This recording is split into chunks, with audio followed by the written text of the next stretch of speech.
Captain Kidd's treasure. Somewhere in the dark, beneath the soil of an island or the silt of an ocean floor, there is gold, or there is not. That is the question that has kept people awake and sent them digging for 3.5 centuries. Tonight, it will send you to sleep. The story of Captain William Kidd is not what most people think it is. It is not a simple story of a pirate who buried his treasure and left a map. It is something stranger and more human than that. It is the story of a respectable man destroyed by powerful people who needed someone to blame. It is the story of a legal system twisted by money and politics into something that no longer resembled justice. It is the story of documents that disappeared at precisely the wrong moment. And it is the story of a confession, a death row claim about buried gold that has driven 350 years of digging, diving, and desperate searching across 3 oceans and a dozen countries. Get comfortable. I will tell you everything slowly. William Kidd was born in Scotland, probably around 1645. His father was a Presbyterian minister, a respectable, God-fearing man in a respectable, God-fearing profession. The son did not follow his father into the church. He went to sea instead, which in the 17th century was not a disreputable choice. The sea was where fortunes were made, where ambitious men of modest origins could carve out something for themselves through skill and courage and the tolerance for risk that deep water requires. By the time Kidd was in his middle 40s, he had done well. He was based in New York, then a relatively small but growing colonial port, the kind of place where a capable sea captain could build a life. He owned property. He had married a widow named Sarah Ort, who brought her own wealth to the marriage. He had daughters. He had a church pew at Trinity Church on Broadway. He had the kind of solid, prosperous, slightly dull life that most people spend their whole lives trying to achieve. He was not a pirate. He was the opposite of a pirate. He had actually fought against pirates, against French privateers who were raiding British colonial shipping, and had received formal thanks from the colonial government for his service. He was known as a reliable captain, a competent sailor, a man whose word could be trusted in commercial matters. This is the man who would be hanged as the most notorious pirate of his age. The late 17th century was a golden age of piracy in the Indian Ocean and the Red Sea. The trade routes connecting India to Europe were among the richest in the world, carrying silk, spices, gems, and enormous quantities of gold and silver. And they were, by the standards of modern shipping, remarkably vulnerable. The great vessels of the Mughal Empire and the independent Indian merchants sailed with valuable cargoes but limited military protection. The ships that connected the Red Sea ports to the wider Indian Ocean world were tempting targets. Pirates had recognized this and acted on it. The island of Madagascar, off the east coast of Africa, had become a base for English and American pirates who preyed on the Indian Ocean trade. These men, some of whom had been legitimate sailors before turning to piracy, were making fortunes that would have seemed impossibly large to a New York ship captain. And they were causing diplomatic problems of the first order for the English government, because their victims included subjects of the Mughal Emperor Aurangzeb, who held the power to expel or imprison English traders from his territory whenever he felt sufficiently aggrieved. The English government needed to do something about Indian Ocean piracy, but the government also needed to do it cheaply, because the late 17th century English state was perpetually short of money, and the Royal Navy had other priorities. The solution that was proposed, and that would change William Kidd's life completely, was a privateering venture. A private individual would outfit a ship, receive a royal commission authorizing him to attack pirates and enemy vessels, and keep a percentage of what he captured. The investors would share in the profits. The crown would benefit from the suppression of piracy without spending any money. Everyone would win. The investors who put this scheme together were not minor figures. They included Richard Coote, the Earl of Belomont, who was about to be appointed governor of New York, Massachusetts, and New Hampshire. They included four of the most powerful Whig lords in England, men who sat in the Privy Council, who had access to the king, who were at the center of English political life. The scheme had backing at the highest levels. This was not a small adventure. This was a government-connected commercial operation, dressed in the clothes of a privateering voyage. Kidd was selected as the captain. He was chosen partly because of his reputation as a capable seaman, and partly because he was in the right place at the right time.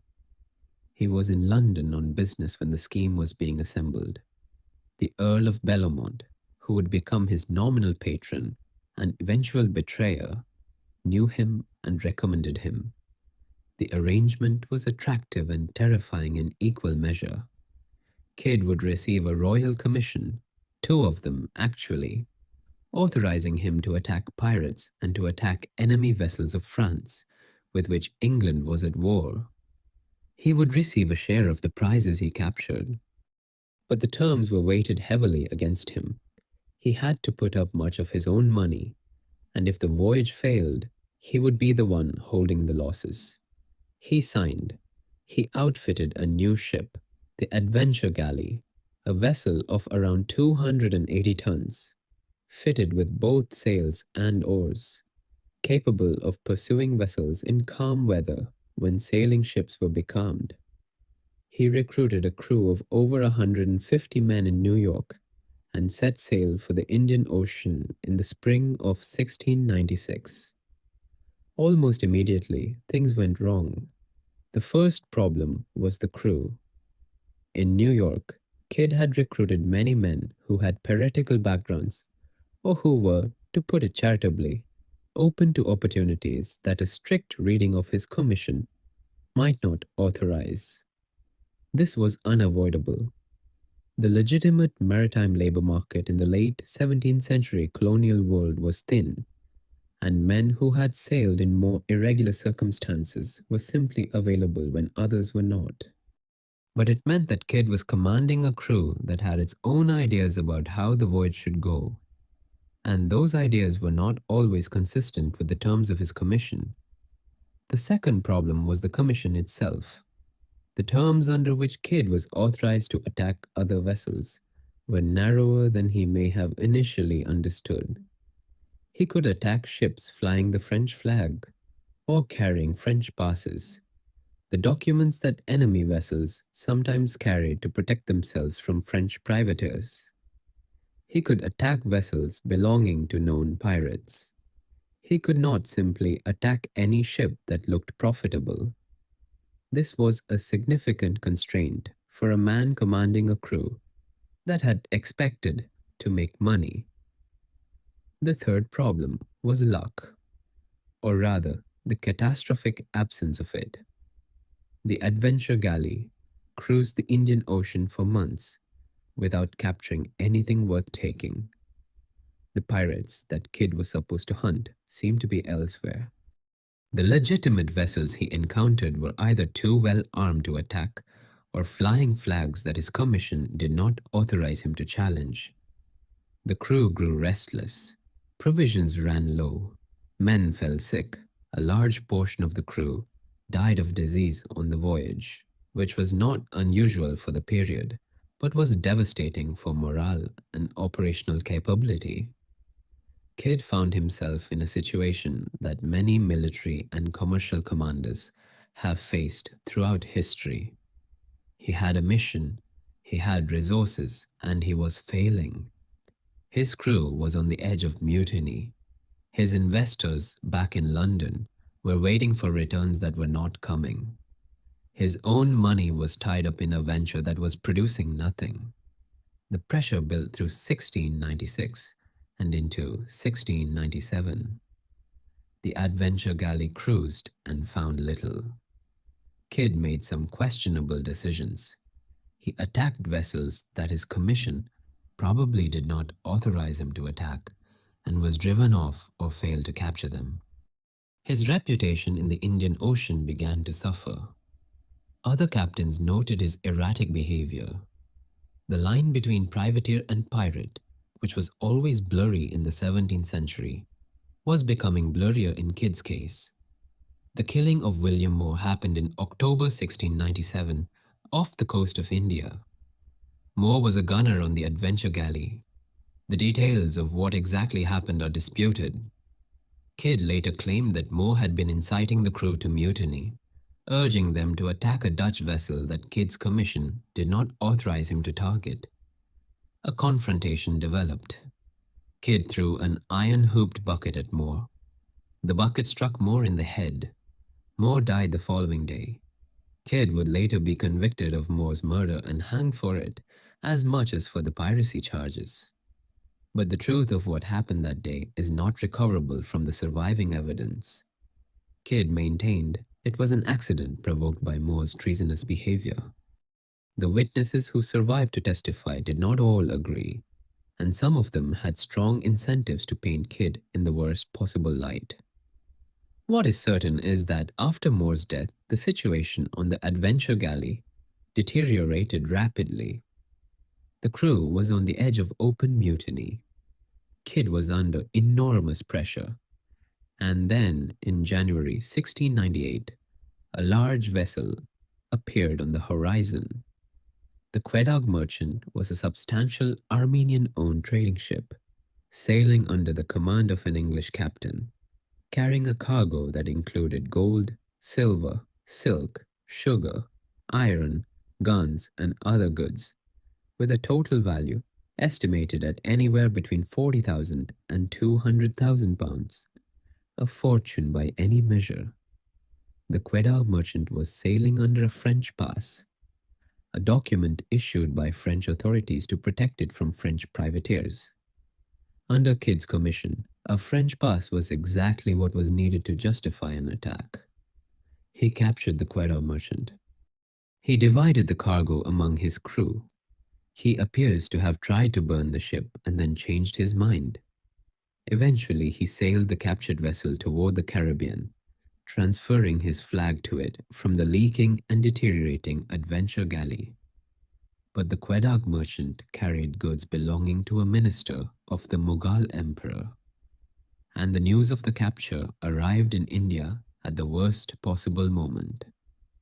The Mughal emperor Aurangzeb was already deeply suspicious of English intentions. The news that an English privateer had seized an Indian Ocean vessel gave him the excuse he needed. He threatened to expel the English East India Company from India entirely, a catastrophic prospect for one of the most powerful commercial organizations in the world. The English East India Company, which had enormous political influence in London, was furious.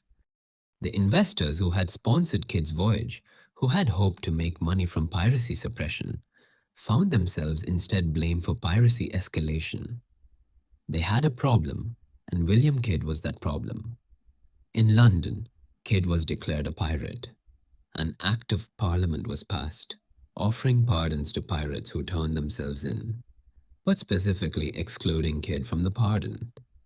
He was the named exception, the one man who was explicitly not forgiven. This was not an accident. This was a political decision made by men who needed a scapegoat, and Kidd was the most convenient one available. Kidd, sailing toward the Caribbean with the Quedagh Merchant and whatever remained of the prizes he had taken, did not yet know the full extent of his situation. He knew things had gone wrong.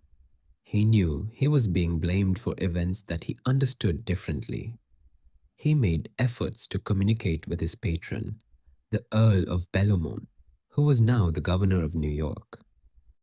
He hoped, perhaps naively, perhaps desperately, that his version of events could be heard, that the French passes he had taken from the captured vessels would prove his actions legal.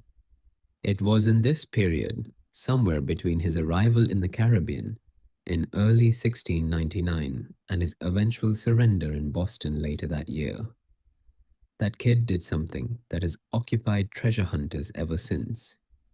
He buried something on Gardiner's Island. Gardiner's Island sits in the water between the two forks of Long Island, just off the eastern tip of the New York coast. In 1699, it was owned by John Gardiner, a man who knew Kidd from New York society. Kidd stopped there, twice by some accounts, and unloaded goods from his vessel. Gardiner later testified about what happened. He described receiving goods from Kidd, gold, silver, jewels, and other items of value. Some of what was buried on Gardiner's Island was later recovered by colonial authorities acting on Gardiner's testimony.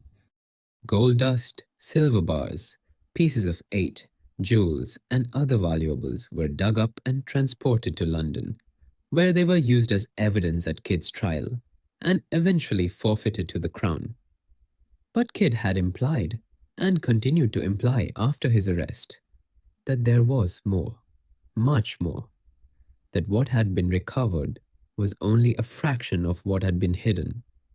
He spoke of treasure worth tens of thousands of pounds still concealed somewhere and offered to reveal its location in exchange for clemency. The offer was not accepted, or rather, it was ignored in the rush toward his conviction, which served the political needs of too many powerful people for them to allow it to complicate the straightforward narrative of guilt that they had already constructed. Kidd was transported to London. He arrived in April 1700 and was held in the Newgate prison while the political and legal machinery ground toward his trial. Newgate in 1700 was not a comfortable place. It was overcrowded, diseased, and brutal. Kidd spent over a year there before his case came to trial. The trial itself, held in May 1701, was a spectacle that bore only a partial resemblance to justice. The charges against Kidd were piracy, specifically the capture of the Quedagh merchant and the murder of William Moore. Kidd argued that his capture of the Quedagh merchant was legitimate under his commission because the vessel had been sailing under a French pass. He had the French passes. They had been in his possession when he was arrested. And then somehow they were not. The French passes disappeared. The most important pieces of documentary evidence in Kidd's defense. The documents that would have demonstrated the legal basis for his most significant capture were gone from the Admiralty records where they should have been kept. Kidd stood in the dock claiming that the passes existed, that they proved his innocence, that the prosecution knew they existed and had suppressed them. The prosecution denied it. The passes were real. They were discovered in the Public Record Office in London in 1910, 200 years after Kidd's execution. They had been misfiled, or, as some historians believe, deliberately concealed in the records of the very men who had prosecuted him. The French passes that Kidd had desperately sought to introduce as evidence of his innocence had been sitting in the archives all along. But in 1701 they were gone, and Kidd had no way to prove their existence to a jury that had been carefully selected in a trial presided over by judges with their own interest in the outcome. He was convicted. The piracy conviction was based primarily on the capture of the Quedagh merchant, which without the French pass evidence looked like simple piracy. The murder conviction was based on the death of William Moore. Both charges carried the death penalty.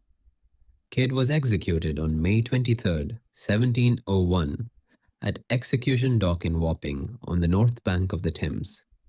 The custom at Execution Dock was to hang pirates at low tide and leave the bodies until three tides had washed over them, as a demonstration of maritime authority and a warning to other sailors. In Kidd's case, the authorities went further. His body was hung in an iron cage, a gibbet, at Tilbury Point, at the entrance to the Thames, where it remained for years. Every ship entering or leaving London passed by the reminder of what happened to pirates, what was not on display, what could not be caged and hung over the water as a warning was the knowledge that Kidd apparently carried to his execution, the location of whatever treasure he had not yet revealed. Before his death, Kidd made statements that seemed designed to suggest that more remained hidden. He spoke to those who came to see him in prison. He mentioned treasure. He implied that what had been found on Gardiner's Island was not all of it.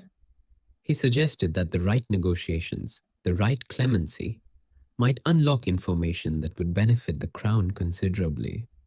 No one took him up on it, or if they did privately, the negotiations went nowhere.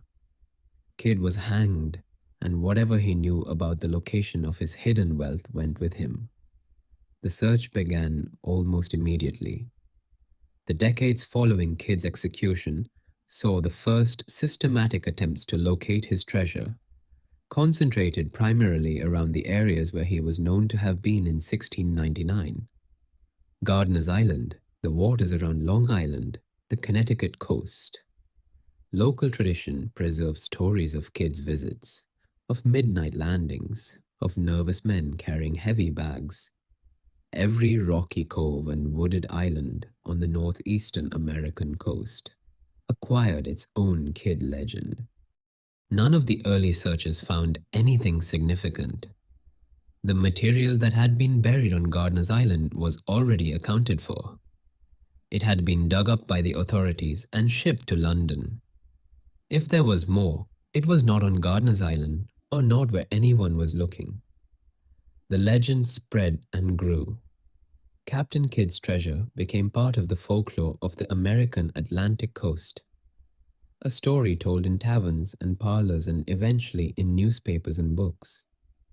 The treasure was always just out of reach, always slightly larger in the telling than it had been in the telling before. The £40,000 became 60,000, became 100,000, became a legendary fortune of incalculable value. Washington Irving mentioned it. Edgar Allan Poe used it as the basis for his story, The Gold Bug, in which a cryptographic cipher leads the protagonist to Captain Kidd's buried treasure on Sullivan's Island in South Carolina.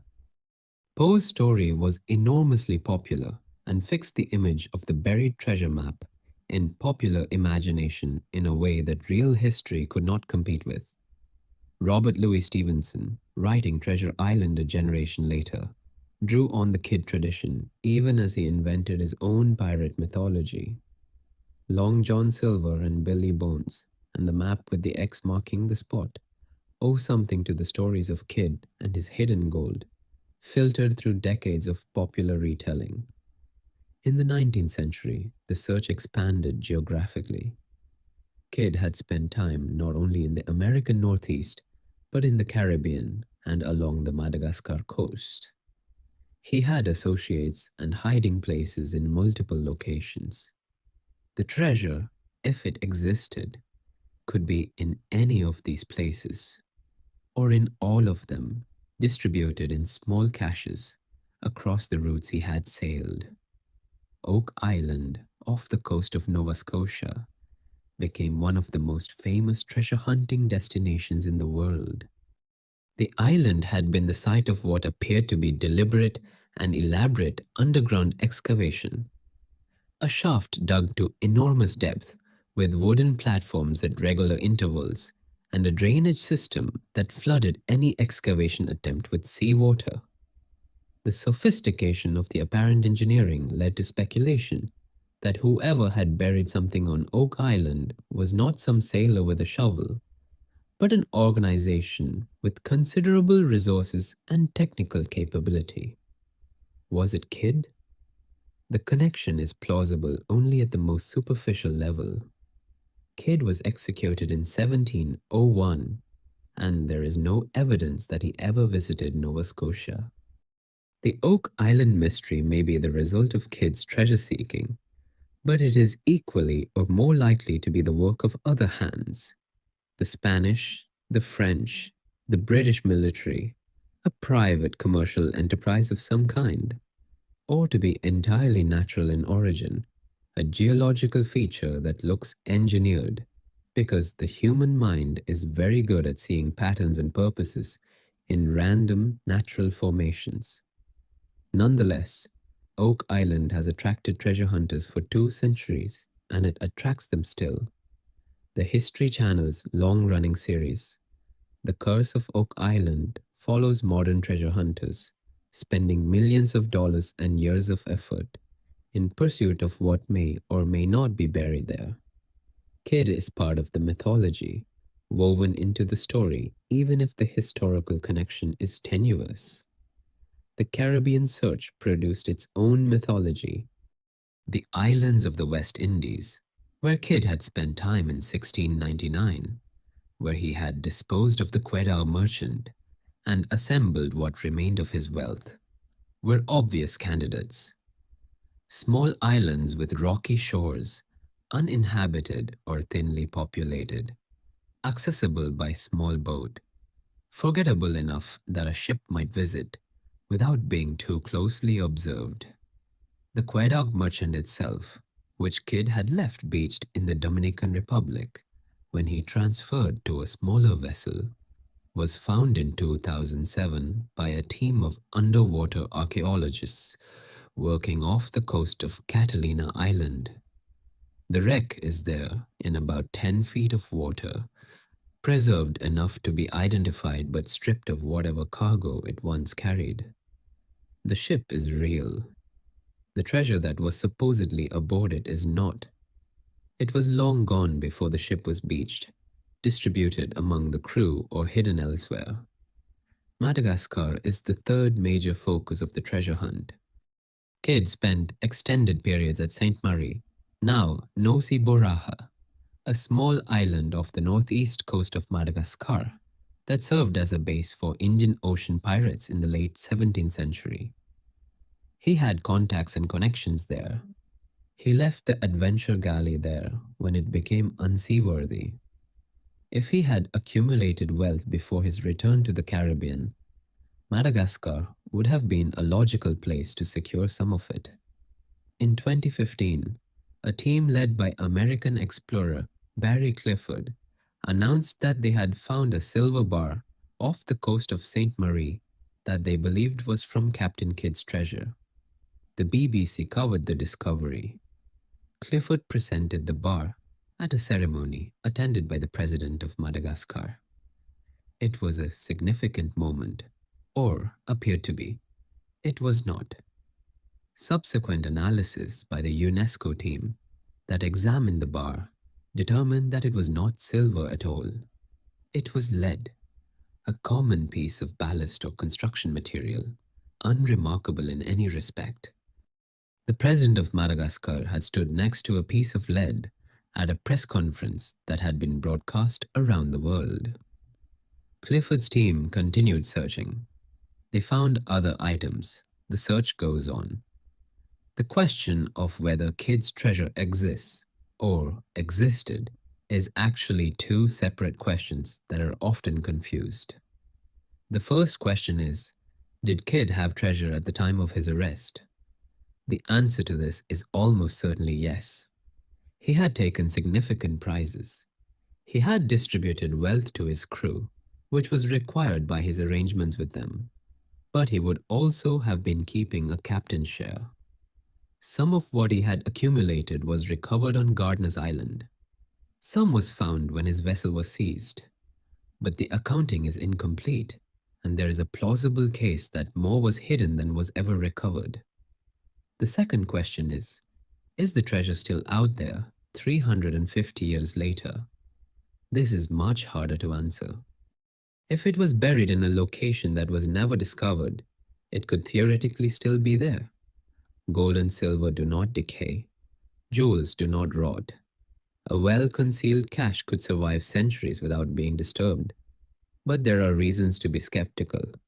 3.5 centuries of searching with increasingly sophisticated technology has not produced anything definitively attributable to Kidd. The treasure hunters who have come closest to finding something have found lead and lost credibility. The geography of the search keeps expanding. More islands, more coastlines, more possibilities, which is not a sign that the searches are getting warmer, but rather that they are trying to cover for the persistent failure to find anything definitive. The most honest historians of the Kidd story conclude that the treasure, if it existed in the quantities claimed, was probably recovered long ago, either by the colonial authorities who searched systematically after his arrest, or by associates of Kidd who knew where to look, or by ordinary people who found something unusual and did not report it. 350 years is a long time. The world has changed. The islands and coasts where Kidd sailed have been inhabited and farmed and built upon for centuries. The idea that a significant cache of gold and silver has survived undiscovered through all of this requires a faith in improbability that goes beyond the evidence. But the legend is not really about the treasure, or rather, it is about something the treasure represents. The idea that great wealth can be hidden, that the world contains secrets that have not been uncovered, that the past still has things to give up to those patient and brave and clever enough to find them. This is a very human idea. It is the same idea that drives archaeological excavation and historical research in a more romantic and less methodical form.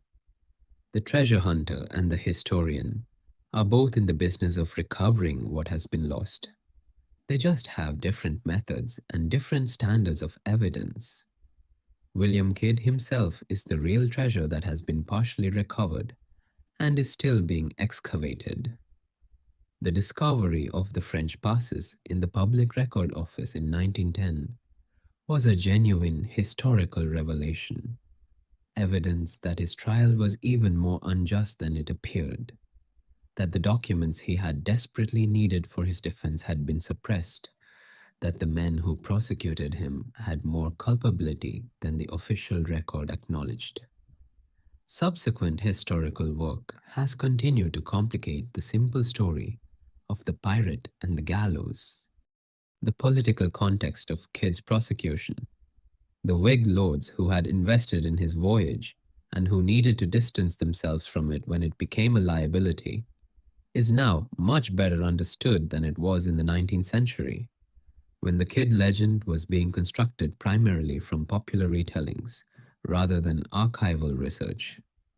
The man who emerges from careful historical analysis is neither the romantic pirate of legend nor the straightforward criminal of his official condemnation.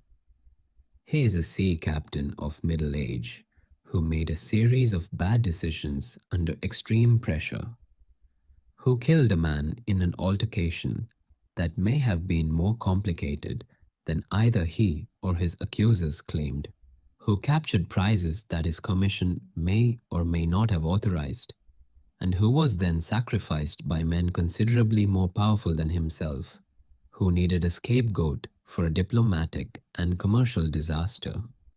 He was, in other words, a human being, not a hero, not a villain, but a man caught in forces larger than himself, trying to navigate an impossible situation with inadequate information and deteriorating options.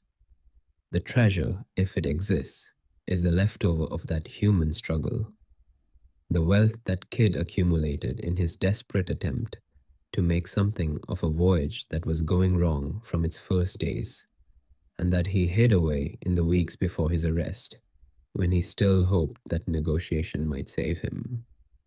Whether it is still out there, under the soil of an island or the silt of an ocean floor, is a question that may never be definitively answered. The absence of evidence is not, after 350 years of searching, evidence of absence, but it is a strong suggestion. The Atlantic coast of the northeastern United States is quiet now. Long Island Sound is dark.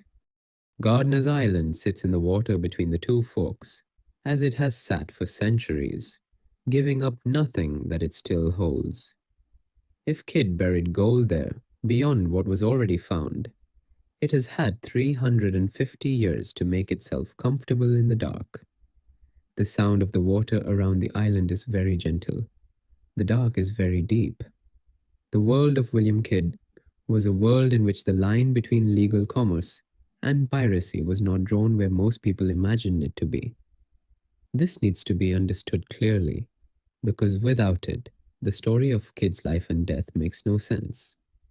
The 17th century English maritime world operated on a system of licenses and commissions that created a vast grey area between the legitimate merchant sailor and the straightforward pirate. The privateer, someone who held a royal commission, authorizing him to attack enemy vessels during wartime, was legally distinguished from the pirate only by the piece of paper in his pocket. The same man, with the same ship, attacking the same vessel, was a hero or a criminal, depending entirely on whether his paperwork was in order and on whether the political winds had shifted since the paperwork was issued. This system had a long history. English monarchs had been issuing letters of marque, authorizations for private citizens to attack enemy shipping, since the medieval period. The privateer Sir Francis Drake had made his fortune and his reputation attacking Spanish shipping under exactly this kind of royal sanction. The privateers who helped defeat the Spanish Armada in 1588 were operating on the legal basis of letters of marque. The distinction between these celebrated heroes and the despised pirates of later decades was, in many cases, primarily a matter of timing and political convenience. By the late 17th century, the system had become enormously complicated by the expansion of English colonial trade and the correspondingly expanded need to protect it. The Caribbean, the Indian Ocean, and the Red Sea were all zones of intense commercial competition, frequent armed conflict, and systematic predation. The Royal Navy could not be everywhere. Private enterprise, in the form of privateers and armed merchant vessels, filled the gaps. But private enterprise responded to private incentives, and private incentives did not always align with the political and diplomatic requirements of the English state. A privateer who found himself in a position where attacking a nominally neutral vessel would be enormously profitable, and attacking a genuine pirate would not be profitable at all, would feel the pull of his economic interests very strongly. The commission in his pocket was the line between legitimacy and crime. But the commission was a piece of paper, and pieces of paper did not keep men honest, when the difference between following them and ignoring them was the difference between poverty and wealth. Kidd operated in this environment. His commission was genuine. Two commissions, in fact, one from the Crown and one from the private investors. But the terms were specific and the interpretation was contested. What constituted a French pass? Who counted as an enemy vessel? How broadly could his authorization to attack pirates be construed? These were not hypothetical questions. They were the practical dilemmas that Kidd faced in the Indian Ocean, far from any court that could advise him, with a crew that was losing patience and a commission that was losing its practical value. The men who had sent him out, the Whig lords and the Earl of Bellomont, were not naive about the ambiguity of the situation. They understood that Kidd might end up doing things that were legally questionable. The arrangement they had made with him included a provision for exactly this contingency. If things went badly, Kidd would not mention their names. The investors had protected themselves with a layer of deniability that Kidd did not have. This is the political reality that determined the shape of Kidd's trial and execution. By 1699, the political climate in London had shifted. The Whig lords who had invested in the venture were under pressure from their opponents, who were happy to use the Kidd affair as a weapon. The East India Company was furious. The diplomatic situation with the Mughal Empire required visible action, and the most visible action available was the prosecution of the man who was officially responsible for the problem. The investors, faced with the choice between admitting their own involvement and letting Kidd take the full weight of the blame, chose the latter. This was not a difficult choice for men of their wealth and political sophistication. Kidd was a ship captain of modest origins. They were lords of the realm. The outcome of a collision between their interests and his was never really in doubt. What makes the story genuinely tragic rather than merely unjust is that Kidd apparently believed, for much of the period between his arrest and his execution, that the truth would save him. He believed that the French passes would be found. He believed that the circumstances of the Quedagh merchant's capture, properly explained, would be understood as legitimate. He believed that his commission was a real protection, that the paper he had signed in London had created genuine rights that would be respected in court. He was wrong on every count, not because the truth was unknowable. It was, in fact, recoverable from the documentary record, as subsequent historical research has shown, but because the people who controlled the court had no interest in finding it. Newgate Prison, where Kidd spent the year before his trial, was located in the city of London, on the site now occupied by the Central Criminal Court, the Old Bailey. The prison has a history stretching back to the 12th century, and by Kidd's time it had achieved a reputation for conditions that combined overcrowding, disease, corruption, and arbitrary cruelty into a particularly effective instrument of suffering. Kidd's status as a high-profile prisoner may have insulated him somewhat from the worst of the prison's conditions. He was not technically in the general population, and he had some access to visitors. But the psychological experience of spending 14 months awaiting trial, in the knowledge that powerful men were working against him, that the documents he needed were gone, that his investors had abandoned him, must have been devastating. He wrote letters. Some of them survive. They have a quality of desperate reasonableness. A man making careful, logical arguments about events that he understood perfectly well, trying to explain himself to people who had already decided not to listen. He described the circumstances of the Quedagh merchant's capture. He listed the prizes he had taken and the justifications for each. He asked about the French passes. He maintained his innocence of both the murder charge and the piracy charge with a consistency that is either the performance of an innocent man or a very skilled liar.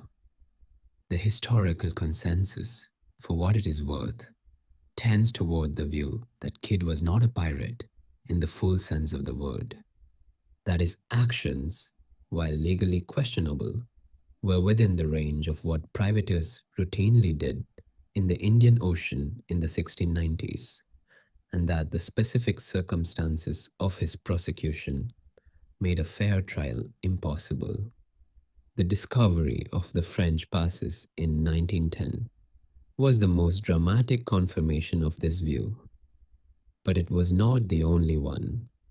Subsequent archival research has continued to fill in the picture of a prosecution driven by political necessity rather than the pursuit of justice. None of this brought Kidd back.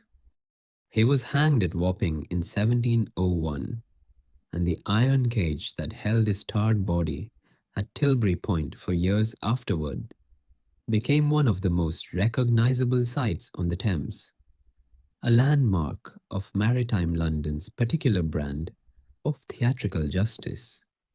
The family he left behind in New York, his wife Sarah and their daughters, faced the consequences of his conviction.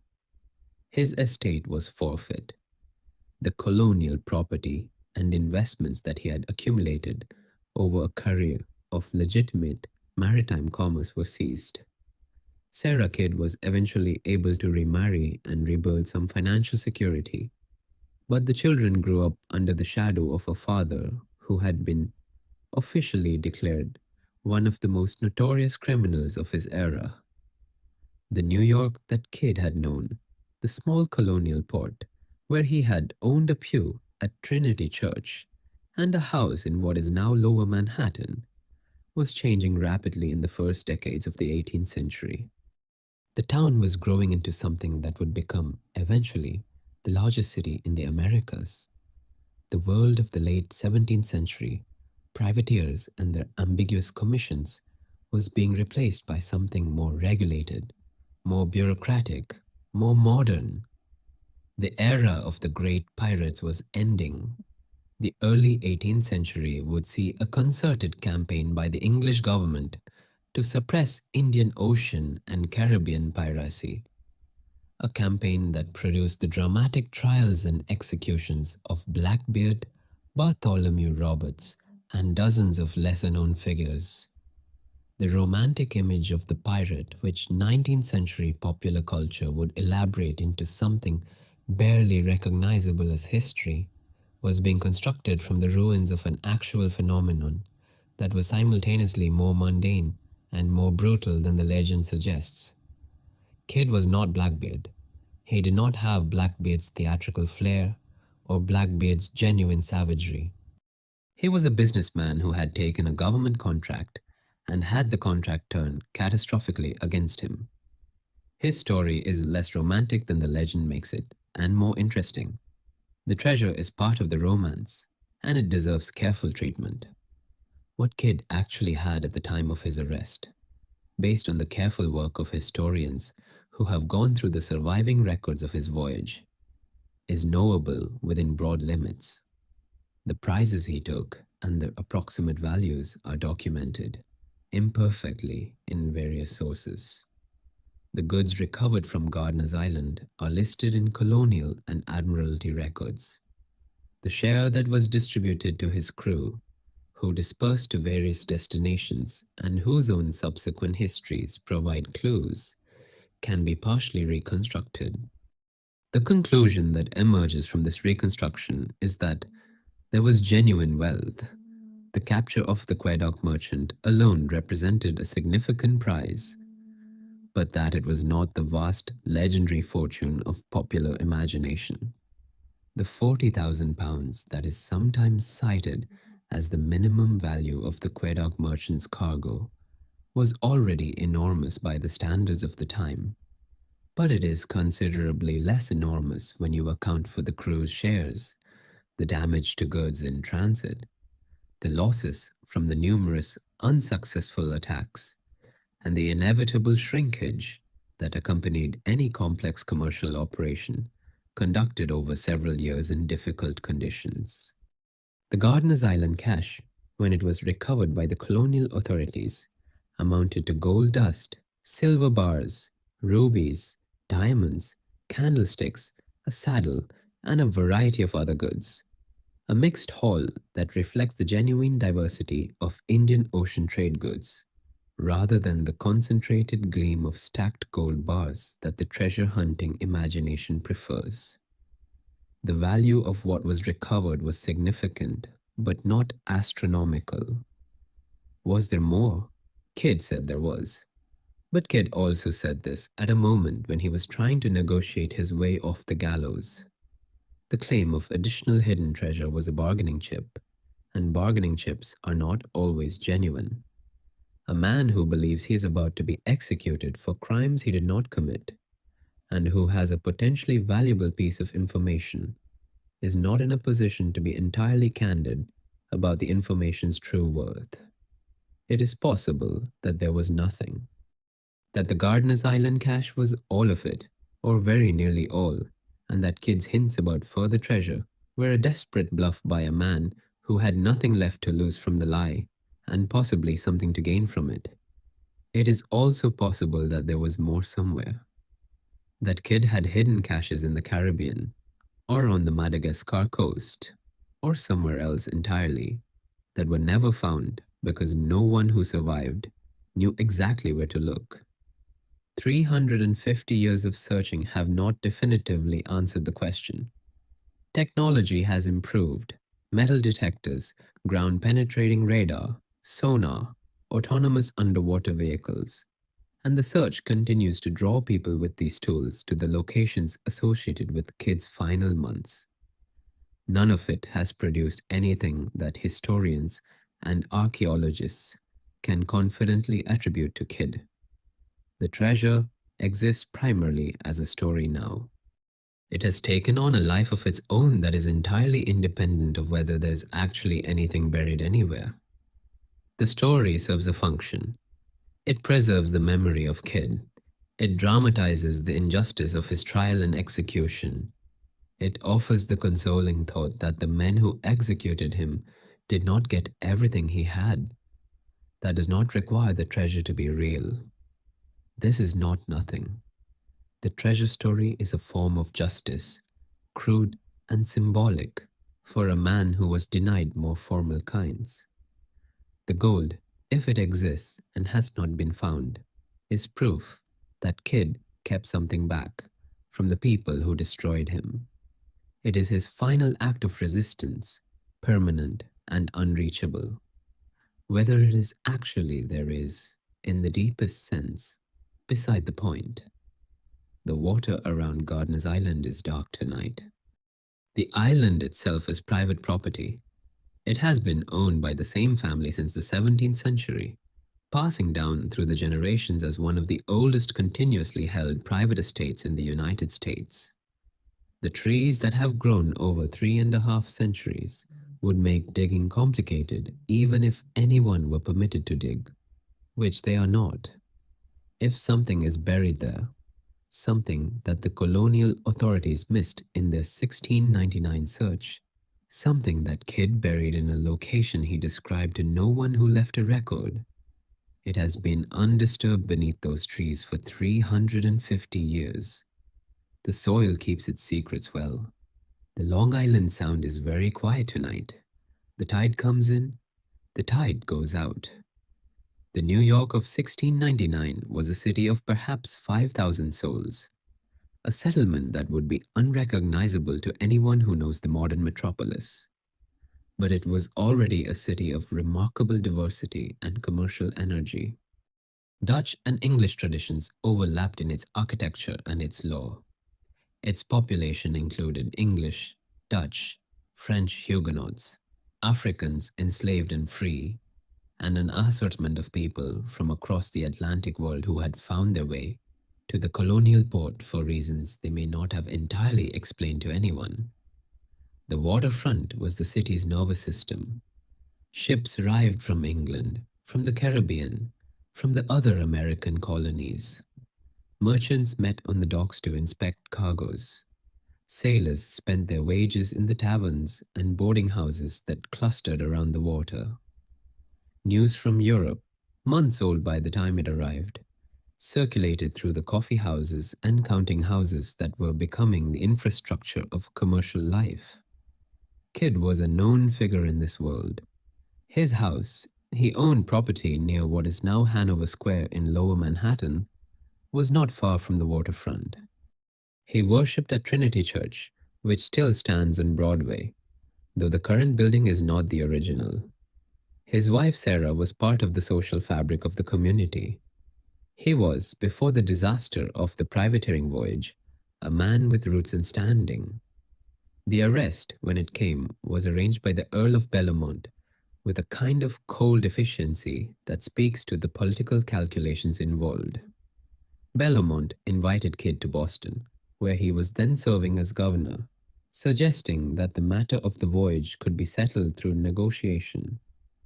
Kidd, Still believing that a reasonable explanation of his actions might save him, went. The negotiation was a trap. Bellamont had already decided to hand Kidd over to the authorities in London. The invitation to Boston was a way of securing Kidd's person without the complications of a formal arrest, which might have been resisted or which might have allowed Kidd to flee to a jurisdiction more sympathetic to his case. Kidd was arrested in Boston in July 1699. He was held there for several months while the political situation was assessed and instructions came from London. The period of his Boston imprisonment was not entirely unproductive from a historical point of view. He was questioned extensively, and his answers provide some of the most detailed primary source material about the voyage, the captures, and the Gardiner's Island incident. It was in these depositions that Kidd made most explicit his claims about the treasure. He described what had been buried on Gardiner's Island. He described the goods that had been aboard his vessel when it was seized. He was careful in his descriptions, precise about some things, vague about others. The vagueness, particularly regarding the total value and the location of everything he had accumulated, was noted by his interrogators and has been noted by historians ever since. Did Kidd know at this point that he was being sacrificed? The question is difficult to answer with confidence. He continued to write letters to Bellamont and to other powerful figures, making his case for lenient treatment and hinting at further treasure as an incentive for cooperation.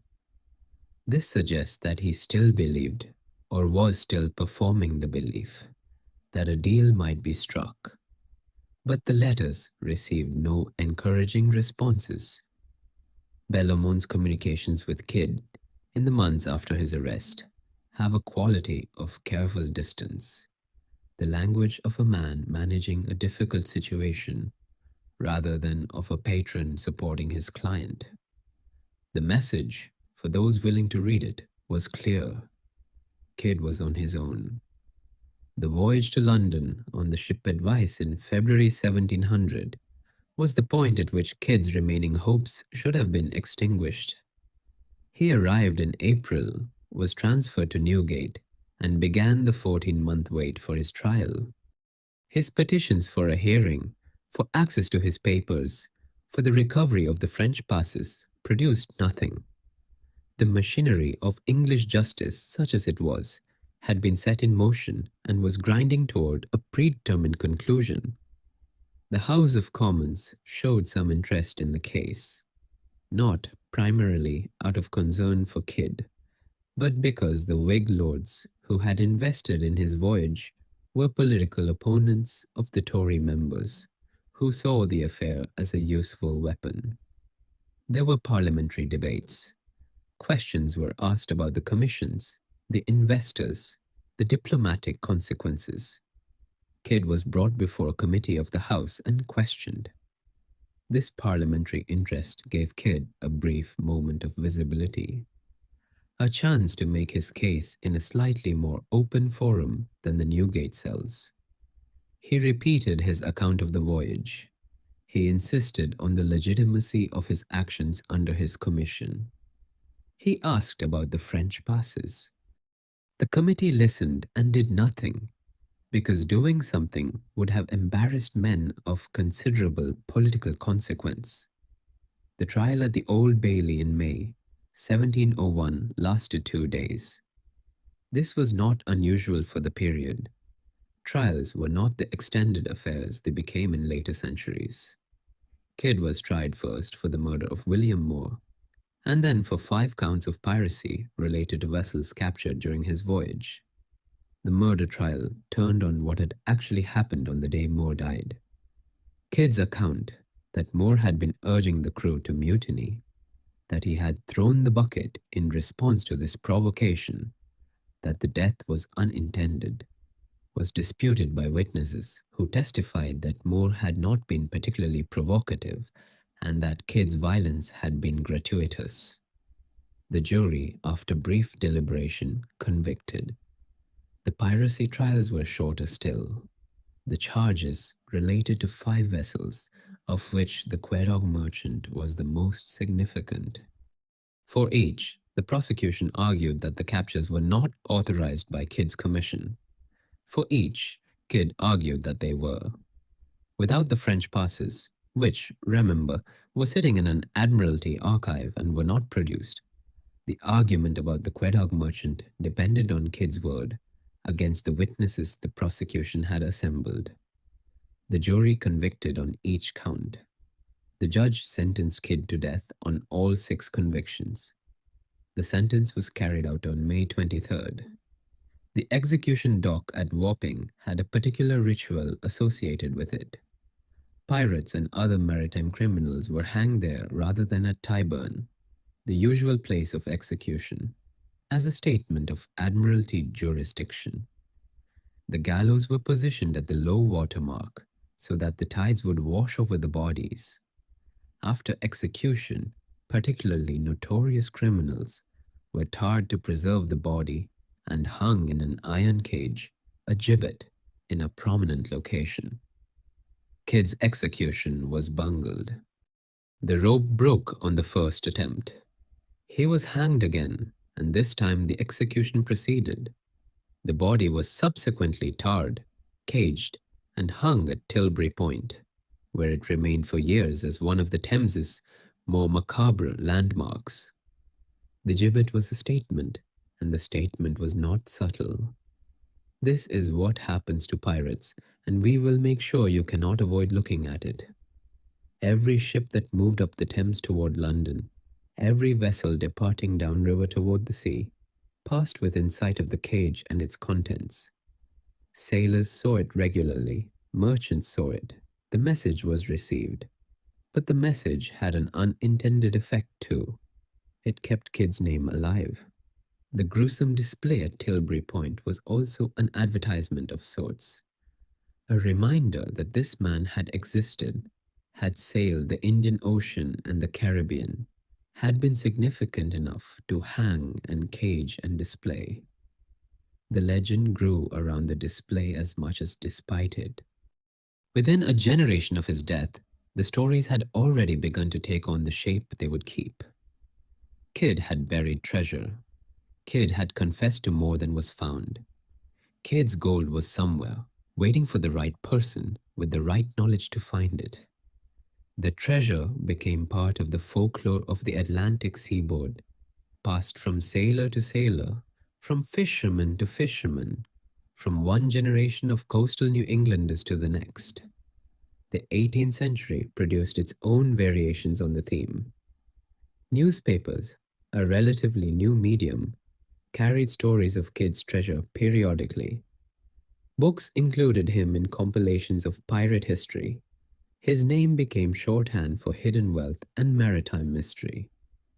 By the time the American Republic was established, Kidd had been dead for 80 years and was already a legend. The new nation's citizens inherited the Atlantic coast and its stories along with everything else. The rocky shores of New England, the islands of Long Island Sound, the hidden coves of the Connecticut coast, all of these were Kidd country, in the sense that local tradition connected them to the pirates' last months. The 19th century saw the legend fully industrialized. The combination of cheap printing, expanding literacy, and a popular appetite for adventure stories made pirate narratives enormously profitable. Kidd appeared in novels, in stage productions, in the penny press. His treasure was described, relocated, embellished. Maps were invented, not real maps, not maps that Kidd had ever drawn, but maps that satisfied the reader's desire for specificity, for the reassurance that the treasure was somewhere definite and findable. Poe's Goldbug, published in 1843, gave the treasure map tradition its most influential literary expression. The story's premise, a coded message that, when deciphered, leads to Kidd's buried gold, combined the emerging interest in cryptography with the established legend of the pirate's treasure in a way that seized the popular imagination. The image of the X on the map, which is so central to the pirate mythology, is in large part Poe's invention, projected backward onto a historical figure who had left no maps.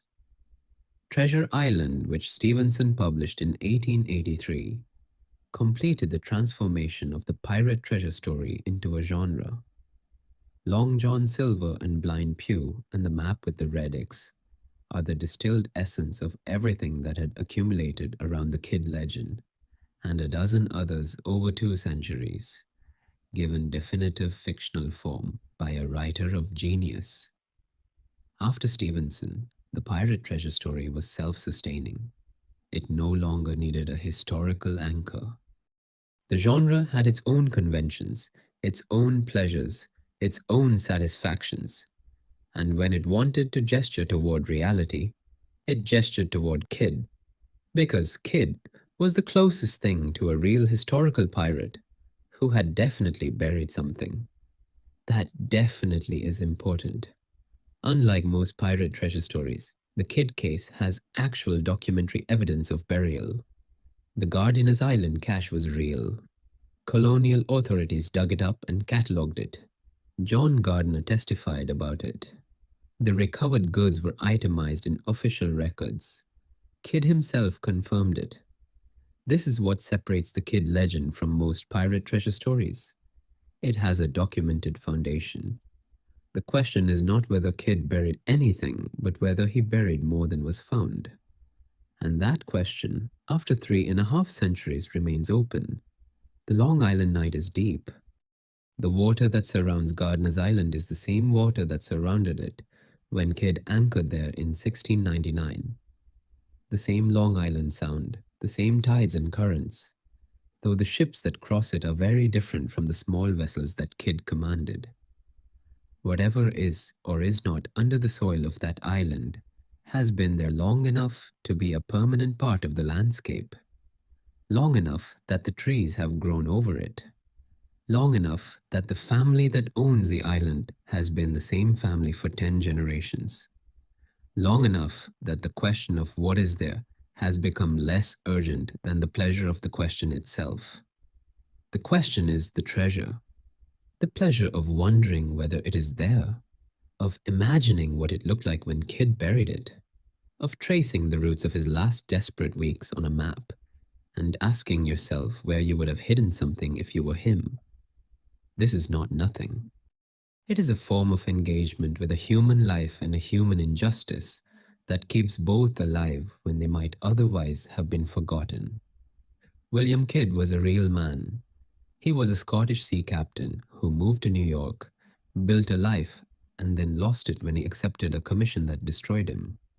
He killed a man in circumstances that remain unclear. He took prizes that may or may not have been authorized by his commission. He was prosecuted by men who needed a scapegoat, convicted in a trial that suppressed the evidence of his innocence, and executed in a manner designed to maximize the public message of his disgrace. He deserved better. Not acquittal, perhaps. The circumstances of Moore's death were genuinely complicated, and some of his actions during the voyage were at best legally ambiguous. But he deserved a fair trial, with his evidence presented and considered, with the powerful men who had sent him out held to some account for what happened when he went. He did not get it. The treasure, if it exists, is his. Not in any legal sense, obviously, but in the sense that it is the last thing he controlled, the last decision he made freely, the last act of agency available to a man who was losing everything else. He put it somewhere. He did not tell anyone where. They executed him anyway. And the secret, if there is one, has been kept for 350 years. That is a remarkable piece of stubbornness for a dead man. The water is cold tonight around the island.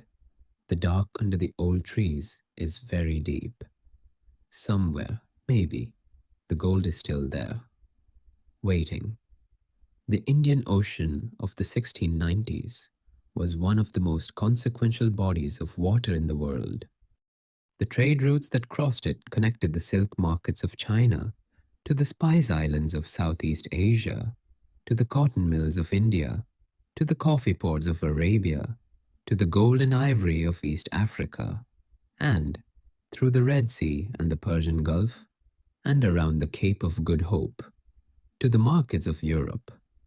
The wealth that moved through these waters was the foundation of the global economy as it then existed, and it moved primarily on the ships of the major trading companies. The English East India Company, the Dutch East India Company, and the great independent traders of the Mughal Empire and the Arabian Peninsula.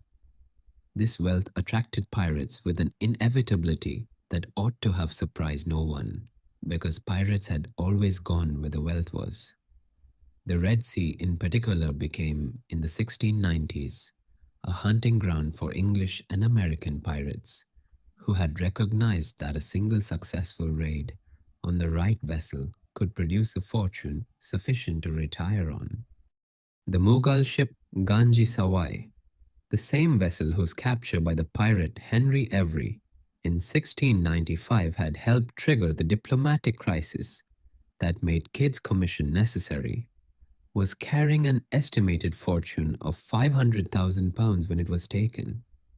Every's men became wealthy beyond most people's imagining with a single attack. These successes drew more pirates, which drew more diplomatic complaints from the Mughal court, which created more pressure on the English government to do something. Kidd's commission was the something they tried to do, and his failure made the problem worse rather than better, because his capture of the Quedagh merchant, which his commission arguably authorized, was indistinguishable from piracy in the eyes of the Mughal court and the English East India Company. The men who sent Kidd out had, in retrospect, structured the enterprise in a way that made failure almost certain. They gave him a commission with narrow terms and sent him to an ocean where the temptation to exceed those terms would be enormous. They gave him a crew that was poorly matched to a legitimate privateering voyage. They gave him inadequate support and no clear way to contact them if things went wrong. And they retained the ability to deny any knowledge of his actions if he did something politically embarrassing. This structure was not accidental. The investors had experience with commercial ventures and understood risk. What they had constructed was not a genuine anti-piracy operation, but a speculative commercial venture dressed in anti-piracy clothing. One that might produce profits if things went well and could be disavowed if they went badly. Kidd was the man at the sharp end of this arrangement, exposed to the consequences that the investors had carefully structured themselves to avoid. The question of whether Kidd was primarily a victim or primarily responsible for his own fate has been debated by historians for generations. The answer, inevitably, is both. He made choices that contributed to his downfall: the killing of Moore, the capture of the Quedagh merchant in circumstances that he must have known were legally ambiguous, the decisions he made in the Caribbean when his options were narrowing. But he made those choices within a framework that had been designed by others, and the framework was rotten at its foundation. The comparison with other privateers of the period is instructive. Many men in the Indian Ocean in the 1690s were doing things as legally questionable as anything Kidd did, and they were not prosecuted. Henry Every, who captured the Ganj-e-Sawai and triggered the original diplomatic crisis, was never caught. Thomas Tew, who made multiple raids on the Indian Ocean trade and who was one of Kidd's associates, had died in action in 1695, before the political situation made such men toxic. The men who had funded Kidd's voyage had also funded Tew's earlier and more profitable voyages, a fact that they naturally did not advertise during Kidd's prosecution. What made Kidd's case different was not primarily what he did, but when he did it and who he annoyed doing it. The Quedagh merchant's capture, coming at the precise moment when the Mughal emperor was at maximum anger about English piracy and when the East India Company was losing money it could not afford to lose, made Kidd the most convenient possible target for the political and diplomatic need to demonstrate English seriousness about controlling maritime crime. The trial was the mechanism by which this demonstration was made. And the treasure that may or may not still be somewhere in the soil of an Atlantic island, is the remainder of a life that the demonstration consumed. There is something worth saying about the culture of treasure hunting that the Kidd legend has generated, because it illuminates something interesting about human psychology. The search for Kidd's treasure is one of the oldest continuous treasure hunts in American history. It predates the Republic by nearly a century. It has absorbed the efforts and the money of thousands of people across dozens of generations. It has produced a rich literature, books, maps, speculative theories, documentary films, and it continues to produce new entries in this literature regularly. And it has found nothing definitively attributable to Kidd. This failure has not, however, reduced the enthusiasm for the search. If anything, the absence of a definitive discovery has sustained the search by keeping the question open. Every failure is reframed as evidence that the treasure is somewhere else, or that the searcher was looking in the wrong way, or that new technology will finally crack the puzzle. The Kidd treasure has a quality of perpetual availability. It is always theoretically findable, always just beyond the reach of the current expedition. This quality is not accidental. It is a feature of the treasure hunt genre rather than a property of any specific treasure. The genre requires that the treasure be real enough to motivate the search and elusive enough to sustain it. A treasure that was actually found would end the story. The ongoing search is the story, and the story is more valuable in emotional and commercial terms than any specific discovery would be. Oak Island is the extreme case of this dynamic. The island off the coast of Nova Scotia has been the site of treasure hunting since the 1790s, when three young men reportedly discovered evidence of excavation. In the 2 centuries since, the island has absorbed an extraordinary amount of time, money, and effort from successive generations of treasure hunters. The History Channel series about the search has run for multiple seasons and produced dozens of episodes. Companies have been formed specifically to search the island. People have died there. At least 6 people have been killed in accidents related to the search, and nothing definitively significant has been found.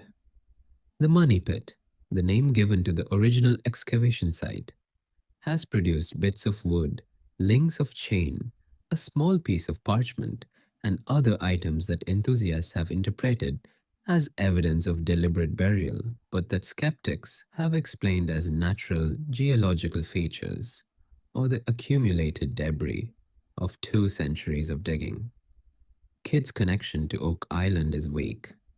There is no credible historical evidence that he ever visited Nova Scotia. But his name is part of the mythology because the Kidd legend is the gold standard of Atlantic coast treasure stories, and any serious treasure hunt wants the legitimacy that comes from being associated with a real documented burial.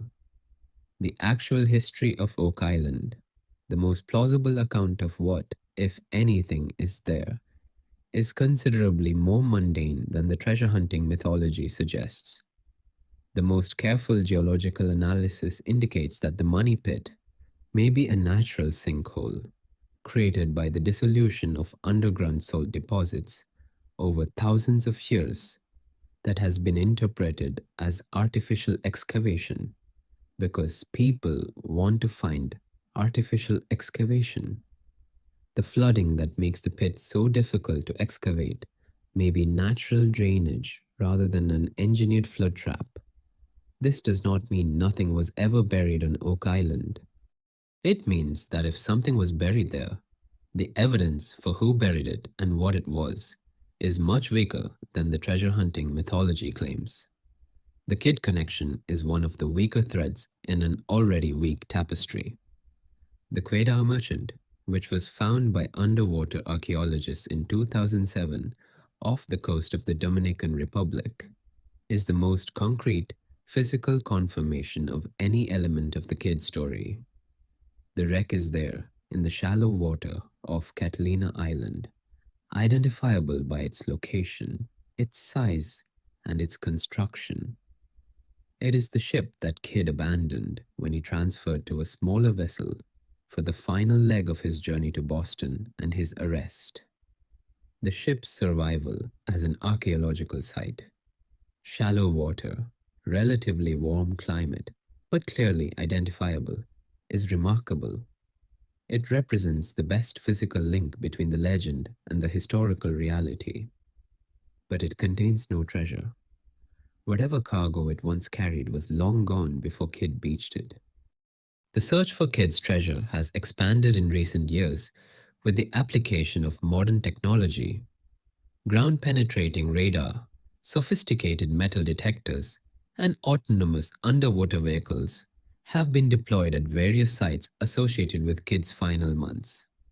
The results have been inconclusive, as results tend to be when the historical record does not provide enough specificity to direct the search effectively. The honest assessment of the technological search is that it has not narrowed the field of possibilities significantly. It has ruled out some specific locations, demonstrated that certain spots do not contain what treasure hunters hope to find, but it has not found anything that changes the overall picture. The question of whether Kidd buried more than was recovered on Gardiner's Island remains open because the technology cannot answer a question about historical intent. It can only detect objects that are actually present.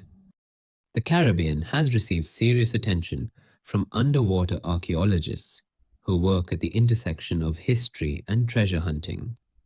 The waters around the islands where Kidd spent time in 1699, Hispaniola, the Bahamas, various smaller islands have been surveyed with increasing sophistication. The wrecks of the period are real and numerous. The Caribbean is full of ships lost in the early modern period, many of them carrying significant cargoes. But specific attribution of any of these finds to Kidd has proven elusive. This is partly a methodological problem and partly a problem of evidence. The historical record of Kidd's movements in the Caribbean in 1699 is incomplete. He stopped at multiple locations, dealt with multiple local traders and contacts, and disposed of goods in ways that are documented only approximately.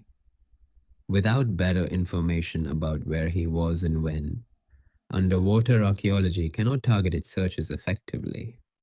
Madagascar remains a serious candidate in the eyes of some researchers. The island of Saint Marie, Nosy Boraha, was genuinely associated with Kidd. He spent time there, he knew people there, he had left the adventure galley there. The waters around the island are not well surveyed by modern standards. Something could be there. But the 2015 episode of The Silver Bar That Was Led is a cautionary tale about the dangers of wishful interpretation in maritime archaeology. Barry Clifford, who made the announcement about the silver bar, is a real underwater archaeologist who has made genuine discoveries. He found the Whydah, Blackbeard's vessel, off Cape Cod, and that was a genuine and significant archaeological discovery. The Madagascar episode was a departure from his usual standards, driven apparently by enthusiasm and the desire to make an announcement at a politically convenient moment for the Malagasy government.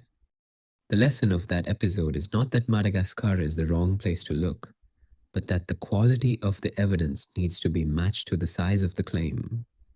A lead bar is not a silver bar, and announcing the discovery of Captain Kidd's treasure to the president of a country is not something that should happen before the analysis is complete. The Atlantic tonight is its own kind of deep. The stars that are visible from the Long Island shore are the same stars that were visible from Kidd's ship in 1699. The water that moves through Long Island Sound follows the same tidal patterns that it followed when he anchored in these waters. The island itself, Gardiner's Island, private and quiet, and closely held by the same family through all the generations since Kidd's visit, sits in the darkness. 320 years. The oak trees on the island were already old when Kidd came. Some of the trees there now may have been saplings in 1699, which would make them among the oldest living things that have any connection to the story. Trees do not remember, but they record. The growth rings inside them carry the information of every year's climate, every drought, every cold winter, every warm summer. In the rings of the oldest trees on Gardiner's Island, 1699 is a faint circle of wood, the year of the treasure, recorded in a language that is not exactly remembering, but is not exactly forgetting either. If there is gold under the trees, it has been there through every ring. The tide rises and falls. The seasons turn. The family that has owned the island since before Kidd visited, it continues to own it. The searchers who have asked permission to look have mostly been refused. The island keeps whatever it keeps. In the morning, the ordinary world will resume. The ordinary world of work and worry and the specific human preoccupations of the 21st century. But tonight, the dock is the same dock that Kidd knew when he pulled his boat up on that shore and did whatever he did there with whatever he had. The question of what Kidd's story means, beyond the specifics of his life and death and the possible location of his treasure, is one that each generation has answered differently. In the 18th century, the story was primarily a cautionary tale.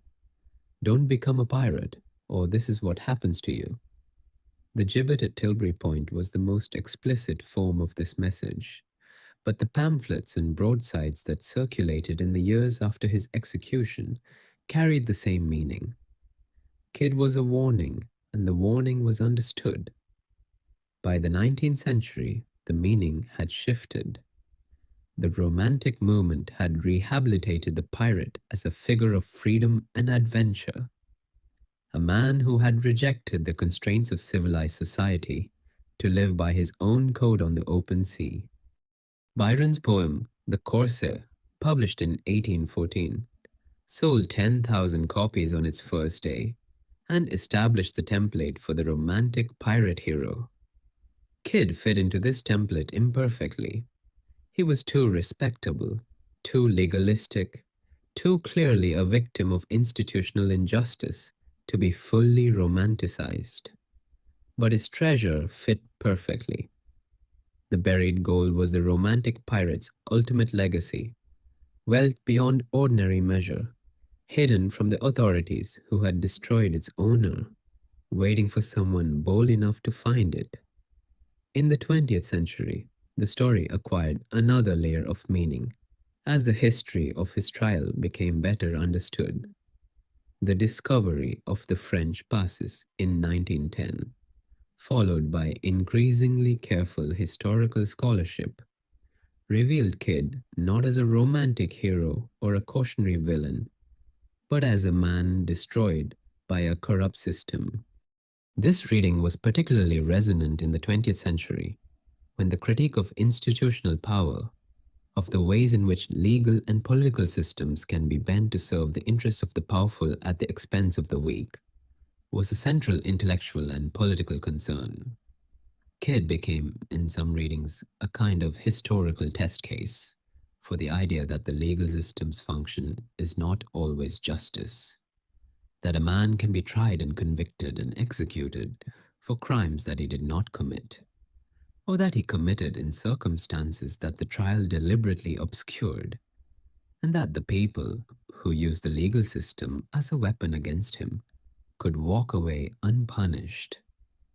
This reading has become more nuanced in recent decades as historians have paid more attention to the complexity of Kidd's actual behavior on his voyage. He was not simply an innocent man. He did kill William Moore, even if the circumstances were not as straightforward as the prosecution claimed. He did capture vessels in ways that were at least legally ambiguous. He was not the maritime saint that the most sympathetic accounts sometimes imply. The truth is something more interesting than either the villain of his official condemnation or the martyr of his modern rehabilitation. He was a man of his time and his profession, skilled, ambitious, occasionally violent, operating in a morally grey zone that his world had created and that his commission had pushed him deeper into. He made mistakes. He had bad luck, and he was sacrificed by men who had the power to do it and the need to do it, and no particular reluctance about doing it. The treasure, if it exists, is the final chapter of this story, the part that has not yet been written. Or rather, it is a chapter that may already have been written, but whose text is not available to us. If the cache beyond Gardiner's Island was found centuries ago by someone who said nothing about it, the chapter is closed. If it is still there, the chapter is waiting. The waiting is uncomfortable in the way that unresolved stories always are. The human mind wants closure. It wants to know how things turned out. The Kidd story does not offer that comfort. The treasure is either there or it is not, and we cannot know which. This uncertainty is not a failure of the historical record. It is a feature of the particular human life that the historical record documents.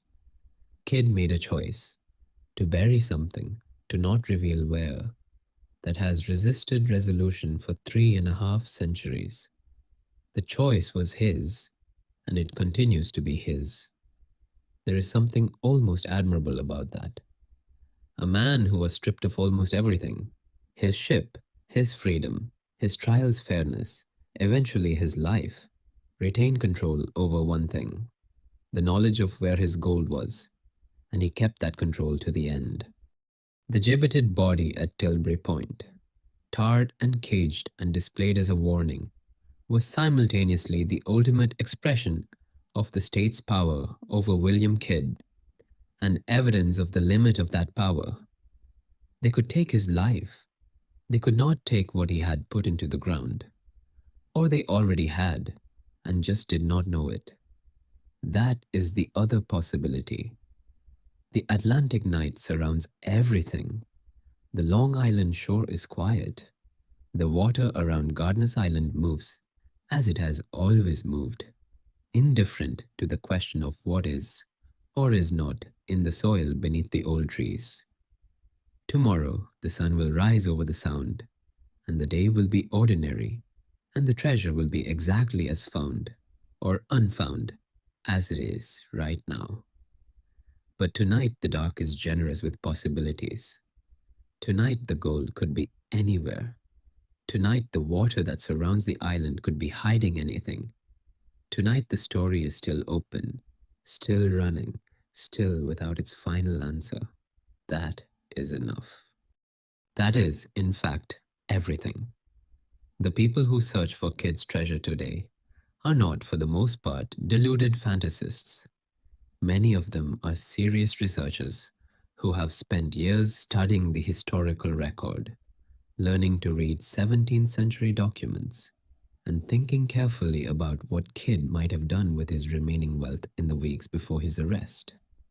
The methodology of responsible treasure hunting overlaps significantly with the methodology of historical research. Finding and reading primary sources, mapping movements and dates, reasoning carefully about what was possible and what was probable. What separates the treasure hunter from the historian is not primarily the quality of the research, but the goal of the research and the standards of evidence applied. The historian is satisfied with a well supported conclusion about what probably happened. The treasure hunter needs something to dig up. This difference in what counts as success shapes everything else about the enterprise.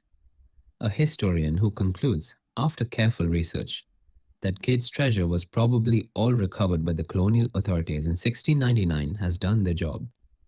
A treasure hunter who reaches the same conclusion has failed because they have nothing to show for their investment of time and money. The historian can publish the conclusion. The treasure hunter has to find another theory. This structural difference explains why the treasure hunting literature around Kidd has a particular quality of motivated reasoning, of conclusions that are reached in advance and then supported by selected evidence. Each new theory about the treasure's location is presented as a breakthrough that finally makes sense of the clues. Each negative result is explained as the result of looking in the wrong place rather than as evidence against the premise. The island of gardeners in this context is the solid ground on which the whole enterprise rests, because Gardener's Island is the one place where we know, from documentary evidence, that something was buried. The authorities found some of it. Kidd implied there was more.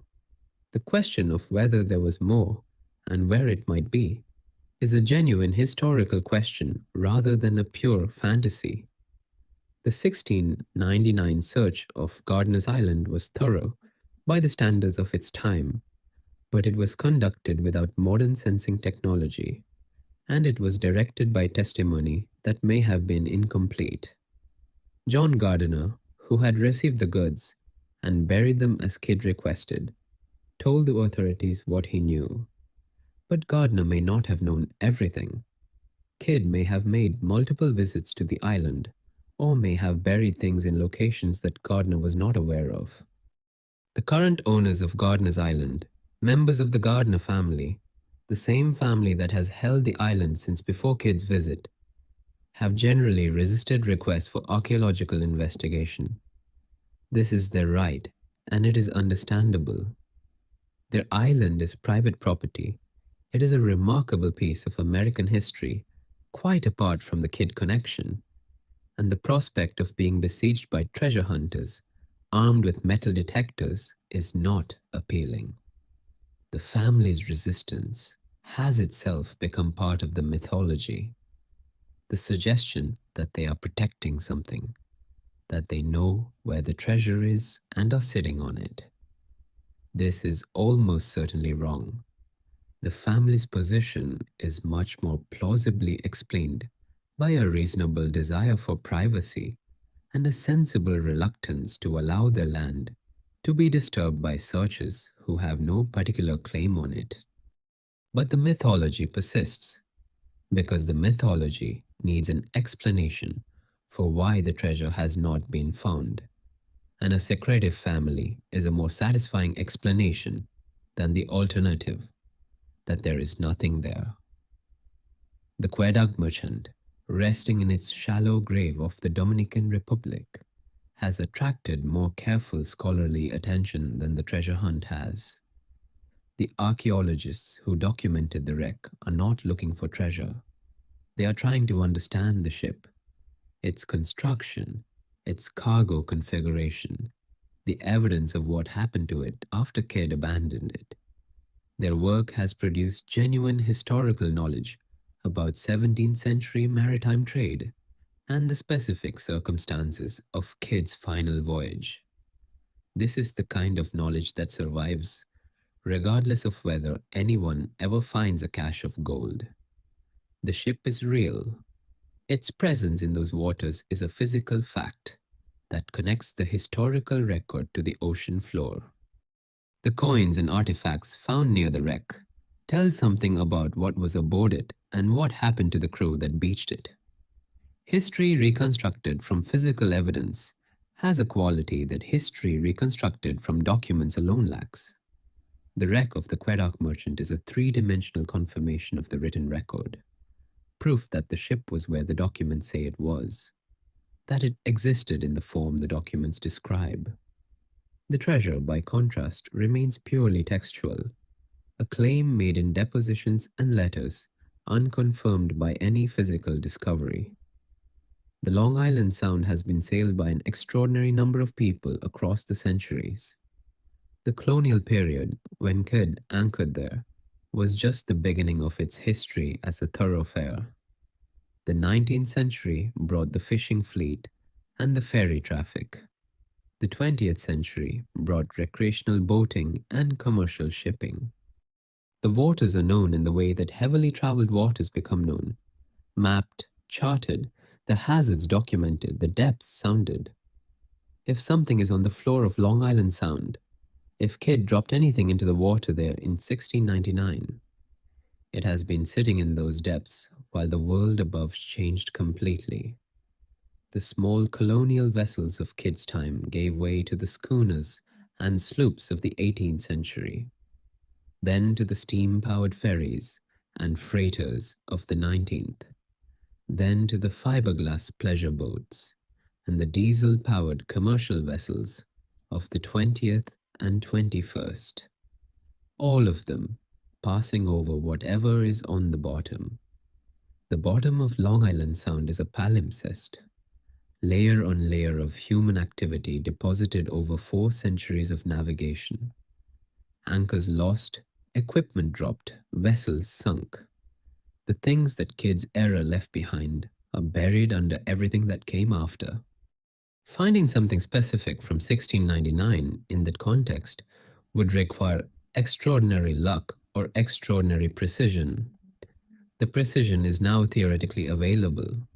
Modern underwater sensing technology can identify anomalies in the sediment, can detect metal objects at depth, can distinguish between the signal of a cannon and the signal of a piece of machinery from a more recent wreck.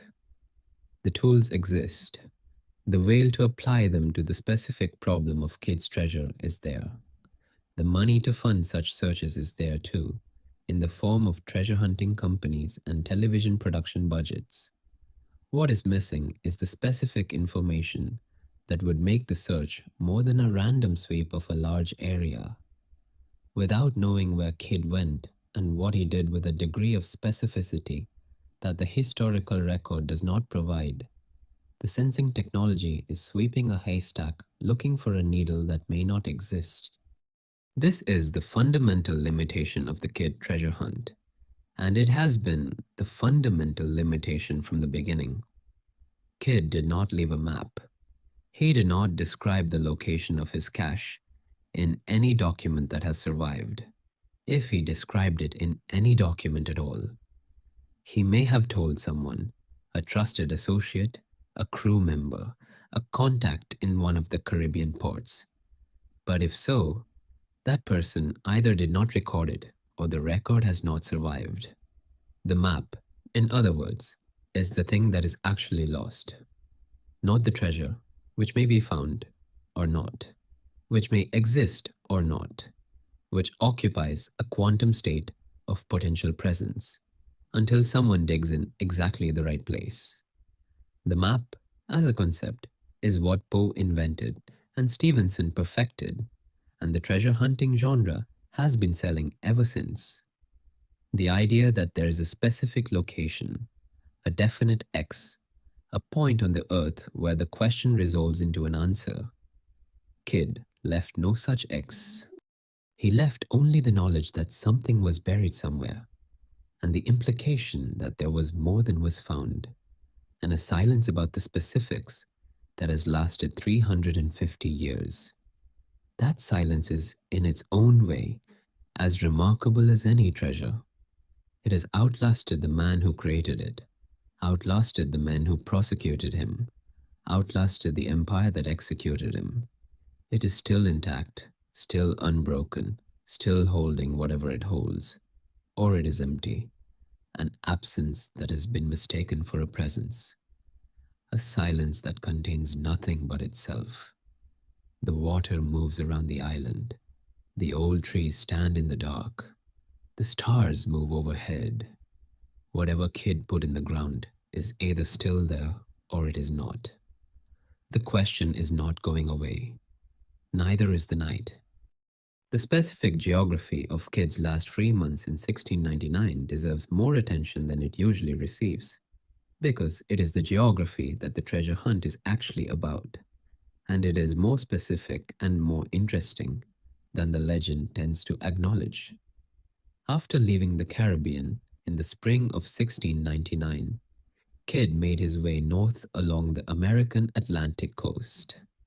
He stopped at various points: the Carolinas, New York waters, New England, making contact with associates and trying to assess his situation. He was negotiating or trying to negotiate with Bellomont through intermediaries. He was waiting to see whether a deal could be struck. The stops he made during this period are documented imperfectly in colonial records, in the testimony of people who encountered him, and in his own depositions after his arrest. The picture that emerges is of a man in motion, moving carefully along a coastline he knew well, touching briefly at islands and inlets, trying to stay out of reach of authorities who were not yet actively hunting him, but who might become so at any moment. Gardiner's Island was one of the most significant of these stops. The island had the advantage of being accessible from the water, relatively private, and owned by someone who knew Kidd, and was not immediately hostile. John Gardiner, whatever his private feelings about what he was being asked to do, cooperated with Kidd's request to store goods on the island. The colonial records suggest that Gardiner was not a willing accomplice, that he felt he had little choice in the matter, but that he also was not so alarmed by Kidd's presence as to immediately report it to the authorities. The goods that Kidd left on Gardiner's Island were a mixed cargo. There was gold dust, there were silver bars, there were precious stones, rubies, diamonds, others. There were textiles, expensive ones, silk, and similar goods that represented the Asian trade goods that were the most valuable of Kidd's prizes. There was a saddle. There was silver tableware. This mixture tells us something about the nature of what Kidd had accumulated. It was not a treasure chest full of coins. It was the heterogeneous residue of several years of prize-taking in the Indian Ocean trade. Goods that had been taken from captured vessels, along with the currency that those vessels carried. The diversity of the cache is consistent with the documented history of Kidd's voyage, which is one reason historians take the Gardiner's Island story seriously. After the goods were recovered by the colonial authorities following Kidd's arrest, they were carefully inventoried. The inventory is one of the most specific documents in the Kidd case, a detailed accounting of exactly what was found, with weights and descriptions and assessments of value. It survives in the colonial and admiralty records and has been studied by historians who have tried to use it to estimate whether the recovered material represents all or only part of what Kidd had. The conclusion that careful historians have reached is that the Gardiner's Island material, combined with what was found on Kidd's vessel when it was seized, accounts for a substantial but not complete portion of the prizes Kidd had taken. There is a gap, an accounting difference between what the voyage should have produced and what was recovered, that is consistent with the existence of additional hidden material. How large is this gap? Estimates vary. Some historians put it at a few £1,000. Others suggest it could have been considerably larger. The uncertainty arises from the imprecision of the original records. The captured vessel's cargoes were not perfectly documented. The distribution to crew members is only partially traceable, and Kidd's own accounts of the voyage are not entirely consistent. A gap consistent with a few £1,000s in additional hidden material is not nothing. In 1699, a few thousand pounds was a substantial sum, enough to support a comfortable life for years, or to finance another commercial venture, or to provide security for a family. It is not the legendary fortune of the treasure hunting mythology, but it is real money, in real gold and silver that may be in a real place. The most sober assessment of the situation, based on the historical evidence, is something like this. Kidd probably had additional wealth beyond what was recovered on Gardiner's Island. He probably concealed some of it in one or more locations during his weeks of maneuvering along the American coast in 1699. The most likely location for a concealment would be somewhere along the route he traveled, the northeastern American coast, possibly Gardiner's Island itself in an area that the 1699 search missed, possibly one of the other islands in Long Island Sound, possibly somewhere in New England where he had contacts and associates. This is the best that the historical record can give us. It is more specific than the treasure hunting mythology acknowledges, and less specific than the treasure hunters need.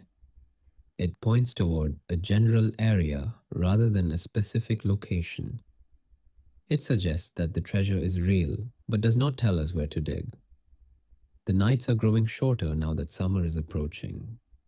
The Long Island Sound, which in winter can be bleak and grey and inhospitable, is beginning to warm.